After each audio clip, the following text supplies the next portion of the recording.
IndiGo విమానానికి bomb బెదిరింపు call రావడం కలకలం రేపుతోంది. కొచ్చి నుండి ఢిల్లీకి వెడుతున్న ఇండిగో విమానానికి బాంబు బెదిరింపు వచ్చింది. దీంతో నాగపూర్ ఎయిర్పోర్ట్ లో విమానం అత్యవసర ల్యాండింగ్ చేశారు. ఉదయం 9:20 కొచ్చి నుండి ఈ విమానం బయలుదేరినట్లుగా తెలుస్తోంది.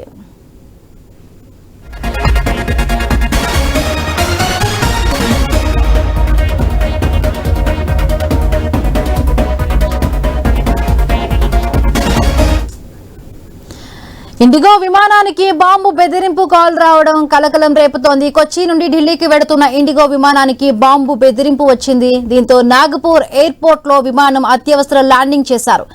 ఉదయం 9:20 కొచ్చి నుండి విమానం బయలుదేరినట్లుగా తెలుస్తోంది.